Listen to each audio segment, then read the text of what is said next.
lo que vamos a hacer es analizar la formación de oxosales, ¿sí? Acuérdense que todas las ideas están interrelacionadas, entonces lo ideal es que vean un video después de otro para que vayan comprendiendo la lógica de formación. Fíjense que hasta ahora nosotros hemos hecho lo siguiente. Hemos formado hidróxidos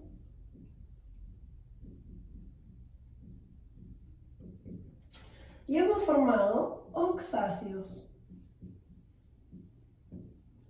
Obviamente que esto se complementa con todo lo que hemos analizado hasta ahora, pero fíjense, en la forma general de los hidróxidos era metal, grupo oxidrilo, ¿ok? Los oxácidos dijimos que era hidrógeno, no metal, oxígeno. Ahora vamos a pensar qué pasa si esto lo mezclamos. ¿Qué pasaría? ¿Ok? Entonces, lo primero que vamos a hacer es identificar cationes y aniones de ambos lados. Vamos a decir, el metal era mi catión, el oxidrilo era mi anión, el hidrógeno era el catión y esta parte era el anión. ¿Recuerdan? Vamos a colocar tanto hidróxidos como oxoácidos dentro de un recipiente y vamos a preguntarnos qué pasa.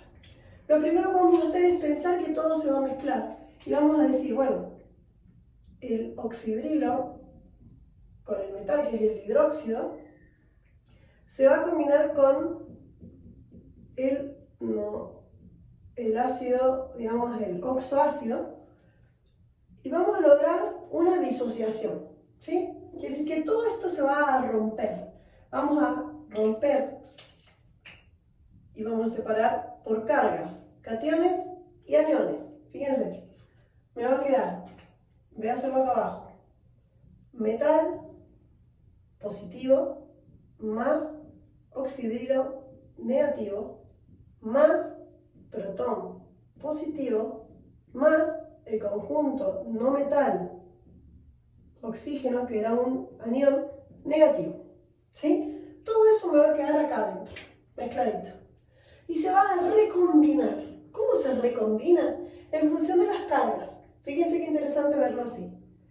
En general, cuesta mucho entender la formación de oxosales porque no se están entendiendo cationes y aniones. ¿Qué es lo que yo tengo que lograr hacer? Pensar en cargas. Yo sé que cargas distintas se atraen y cargas iguales se repelen. Si se combina el metal con el oxidrilo, otra vez formaría el hidróxido, entonces eso no lo queremos. No va a pasar eso.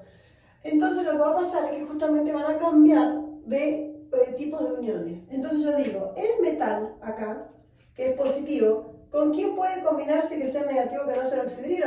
Con el anión que tenía del oxácido. Entonces estos dos se combinarán entre ellos. Y este otro, vamos a hacer un cuadrado, el oxidrilo que era negativo, se va a combinar con este que es positivo. ¿Sí?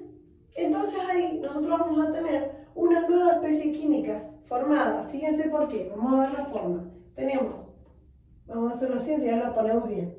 Metal, ¿sí?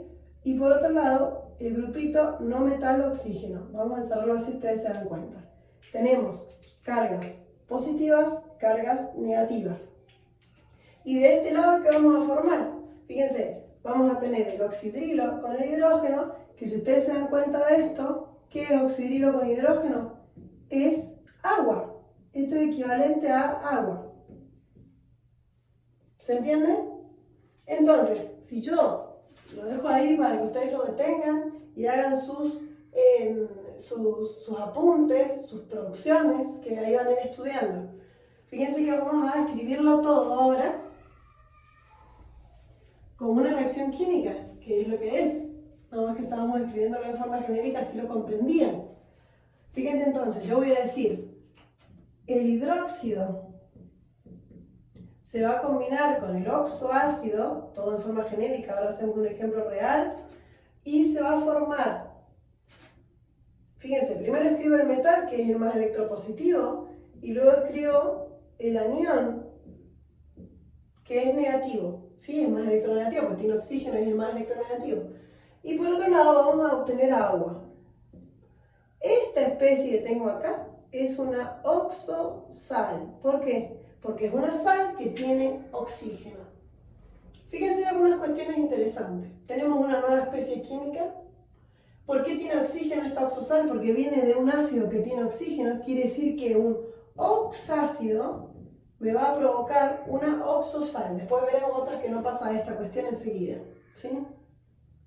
Y siempre que yo tengo la reacción de un ácido y un hidróxido, ¿sí? Esta reacción es una reacción de neutralización.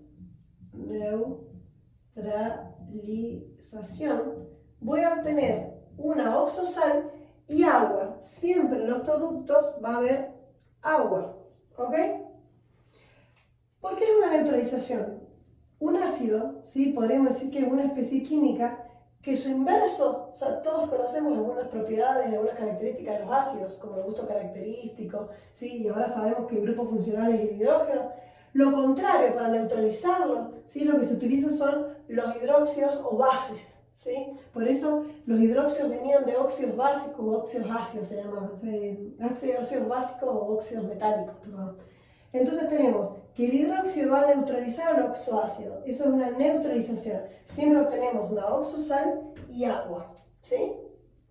Vamos a ver un ejemplo real para que ustedes se ubiquen desde los elementos que sí conocemos.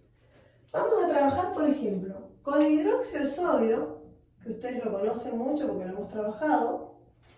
Y vamos a trabajar el ácido, acá por ejemplo que trabajamos recién, el ácido clórico. Dijimos que el ácido clórico iba a utilizar el cloro con esta oxidación más 5. Entonces, menos 2 por 3 más 6, al 5, 1 necesito un solo hidrógeno, ahí está el ácido clórico. Fíjense que si yo pienso esta lógica que les expliqué recién, yo digo el hidróxido de sodio más el ácido clórico van a reaccionar y yo qué voy a obtener, fíjense, lo mismo digo, se disocia por acá, se disocia por acá, coloco el metal, que en este caso es sodio, y todo el anión, que es cloro, oxígeno 3. Pienso, ¿cuáles son las cargas? Tengo que lograr equilibrio de carga. Este tenía más 1, porque estaba en el grupo 1, y todo esto tenía una carga negativa, ¿recuerdan? ¿Por qué sé que tiene una carga negativa? Por varias situaciones. Primero, un hidrógeno acá me está indicando que hay una carga negativa acá que neutralizar. Primera, digamos, como pista. ¿Por qué tiene menos 1? Porque si yo solamente evalúo el anión, yo decía que menos 2 cargas del oxígeno por 3 eran menos 6. Más 5 del cloro, me sobraba una negativa y esa es la carga del anión, ¿sí? Más 1 menos 1 me quedó en 0, se formó el compuesto que es una oxosal y sé que además de la oxosal, la neutralización me está liberando agua, ¿ok? ¿Logramos el equilibrio de carga? Perfecto, vamos al equilibrio de masa. ¿Cómo vamos a hacer para equilibrar la formación de oxosales? Fíjense que esto es un consejo, no debe ser así, pero es más fácil. Primero vamos a equilibrar metales y no metales. Luego el hidrógeno y el oxígeno al final sale solito. Miren, esto se los digo así, ¿por qué? Porque como el oxígeno está en todos los términos, si yo empiezo a cambiar la cantidad de oxígeno se complica, entonces es preferible hacerlo así. Entonces, ¿qué voy a decir? Fíjense, tengo un sodio de este lado, un sodio de este lado, un cloro de este lado, un cloro de este lado. Vamos a ver los hidrógenos. 2 hidrógenos, y acá tengo 1 más 1, 2. Fíjense, si esto está bien, los oxígenos tienen que estar bien equilibrados. Tengo 1 más 3, 4. 3 más 1, 4. ¿Sí? Tengo equilibrio de carga y equilibrio de masa. Lo que me falta ahora es nombrarlo.